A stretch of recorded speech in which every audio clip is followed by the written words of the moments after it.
Hola, mis amigos. Coconut water. Get your coconut water right there, guys.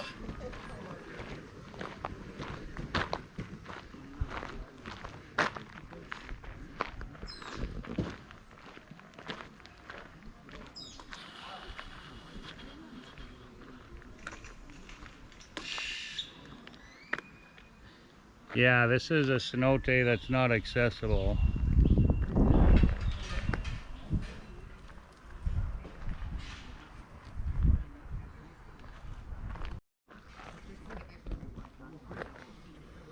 Historical Mayan resources define this natural well as an important ceremonial center and pilgrimage destination. Between the 5th and the 16th centuries AD, rituals were conducted here and offerings were made of gold, copper, tompak, a kind of brass, obsidian, quartz, shell, wood, copal, rubber, textiles, and skeleton remains, mainly of children and adult males.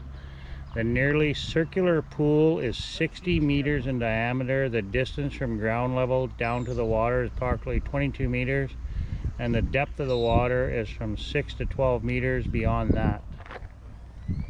Cool.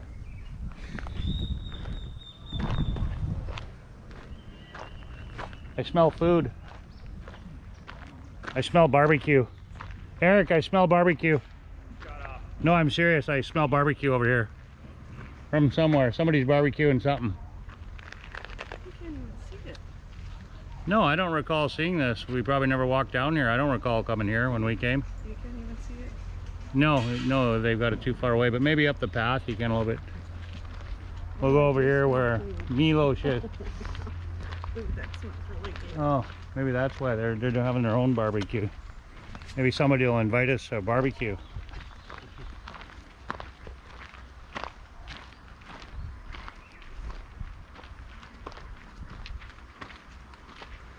Got a little better view of the cenote here. On one side they had built platforms which perhaps were used as seats for those who witnessed the ceremonies. Placed against the building there is another platform that hangs over the edge of the cenote, which the offerings would have been made from. Kind of brutal to watch that, I would imagine.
The ball court here in Chichen Itza is one of the largest ever found and is adorned with carvings that tell of the brutal games. So one of the most popular Mayan sports included a game where the losers lost their heads. As if that wasn't grim enough, they later extracted their hearts and presented them as offerings to the gods.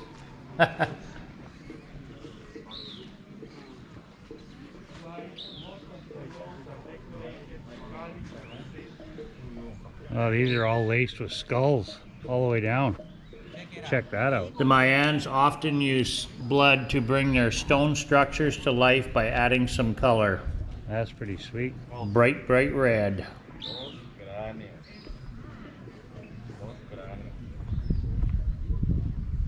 Milos.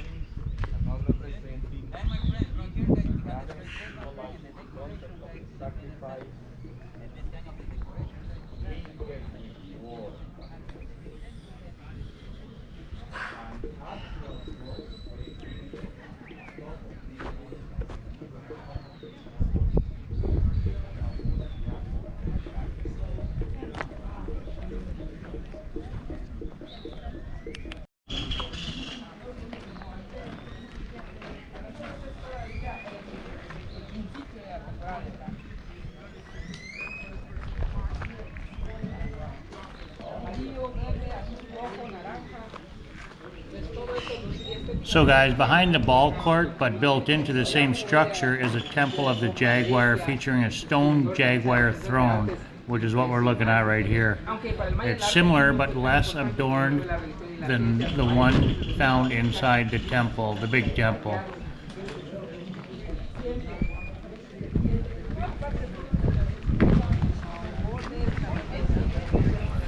So guys, some of the ball games were played here to resolve bitter disputes between rival cities or as a proxy for war.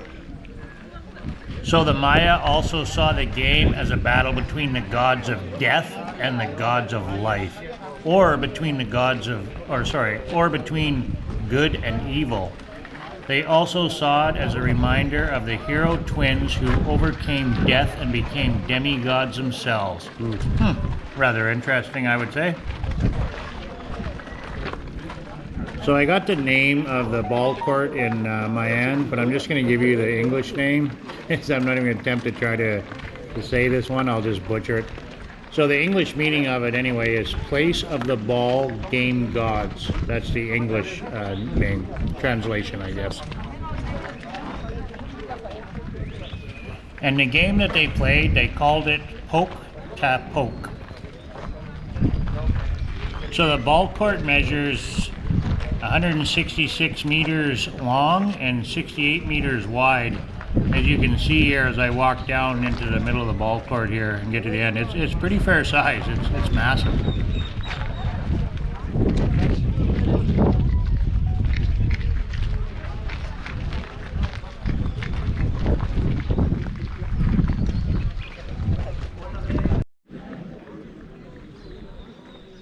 So the playing field was supposed to represent the earth and the ball was supposed to represent the sun. The ball was to remain in constant motion as the game went on as well. So the hoop represented the opening in the earth that was open to the sun, and when it was successfully pierced by the ball, the game immediately ended. So if you were a player that dropped the ball, then you had to be sacrificed.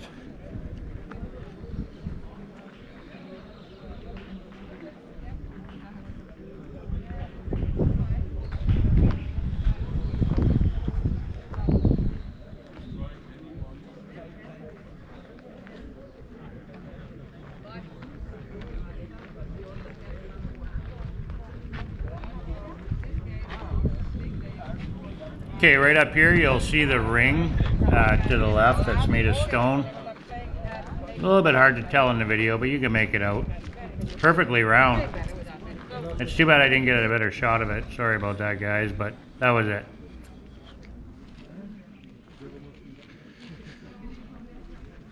The ball court was designed so perfect that the sound waves are barely ever affected by climate conditions and the wind direction. Regardless of whether it was night or day, nothing affected the acoustics of the ball court. Wow, that's pretty amazing. Interesting. Yeah, this game was not really just a game. They used it for like political things, like it said at the beginning, so I mean, they call it a ball game, but it was much more than just a ball game.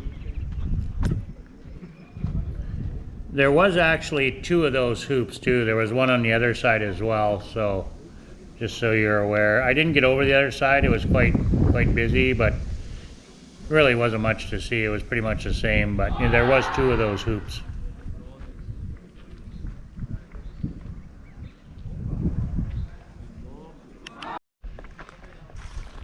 You'll notice the serpent head is on almost every rune that we've run across.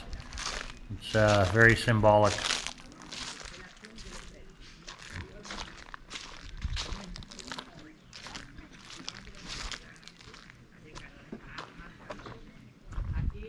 I just want to add one more thing about the ball court there.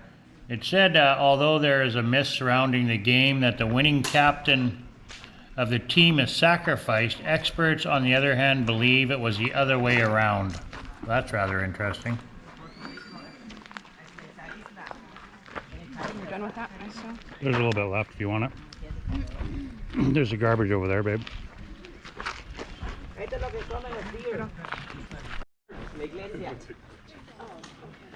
So just last year, archaeologists discovered there's a cenote underneath the main temple, the one that you see when we first walked into the ruins. And there's also underground tunnels that they've just newly discovered as well. So I mean, they're still discovering stuff here, which is amazing.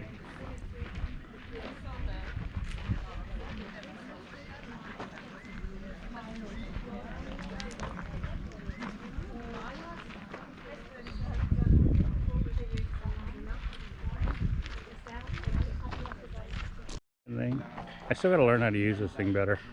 You don't know how yet? Well, not really. You look like you do I okay. push play. You look like you do alright.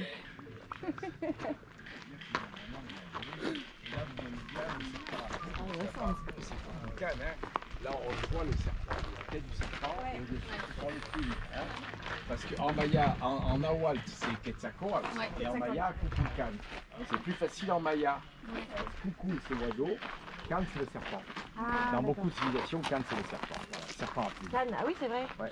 Alors là, tiens, je vais vous montrer un truc aussi. Ici, c'est écrit en espagnol, et là en anglais, et au milieu en maya. Attention, ça, c'est du maya phonétique. C'est pas du tout comme ça qu'ils écrivaient, quoi. Ça, c'est pour que les Mayas actuels, le dimanche par exemple, c'est gratuit, ils puissent venir et puissent lire. Et c'est pas du tout comme ça qu'ils écrivaient, bien sûr.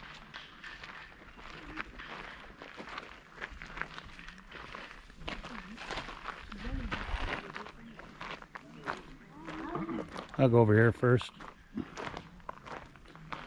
The main downside of visiting Chichen Itza as part of a tour group, aside from the inflated cost, is that most tours only offer you a couple of hours at the ruins.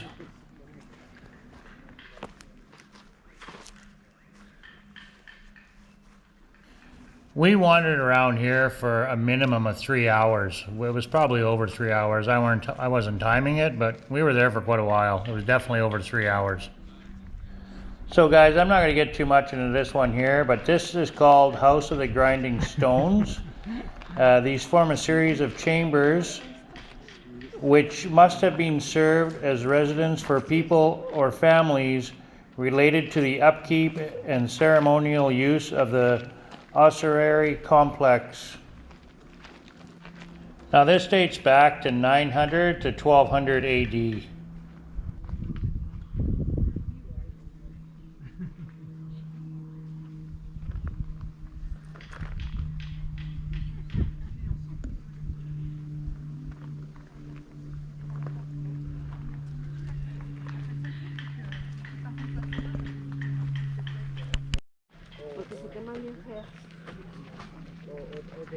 Not sure why this one's roped off, but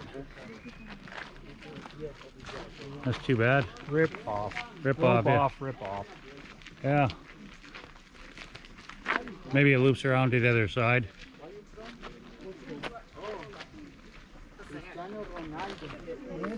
Yeah, it does loop around the other side. It's almost like they closed that off so they could make a better trail to set up more vendors. That's what it looked like anyway. Now here we have the observatory in Chichen Itza, and it may not be the oldest of its kind in the Mayan world, but is certainly the grandest. Now the structure is thought to have served as an astronomical observatory with doors and windows aligned to study astronomical events such as the path of Venus. And remember, the Mayans follow the path of the Venus.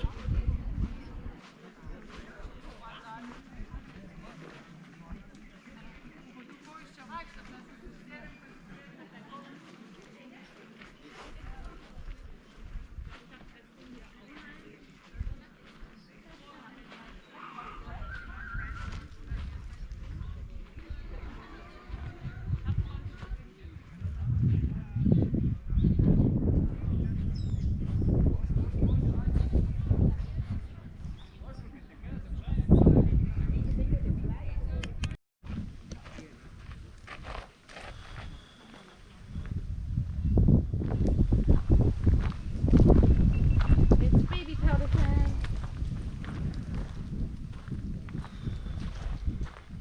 Oh, that shade's nice. Holy macaroni.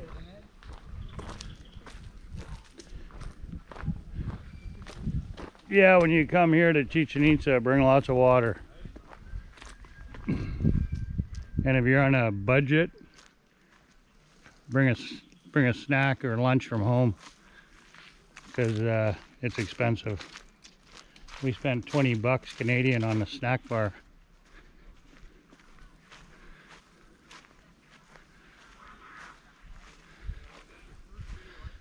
So if you're on a budget, bring your own lunch and your own water from home.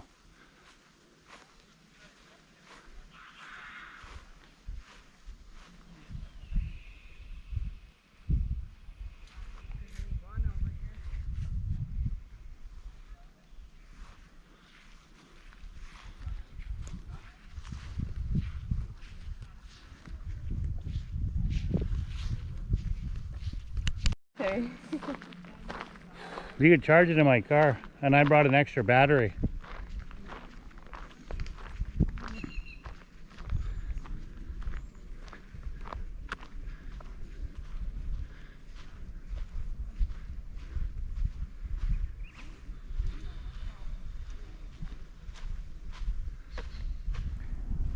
Now, in early 2021, Mexico Institute of History and Anthropology announced that it will open a new structure of Chichen Itza, commonly known as Chichen Vigil.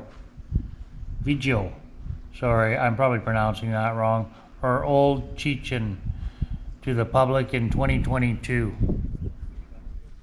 Though the existence of these structures has been well documented for decades, authorities have been hesitant to open them to the public, citing concerns over their ability to adequately supervise large numbers of tourists over such an extensive area.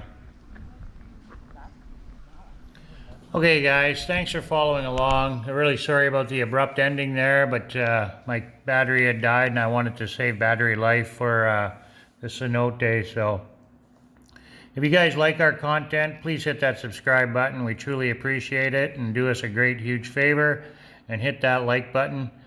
God bless everybody out there, and peace on earth. Adios, my amigos.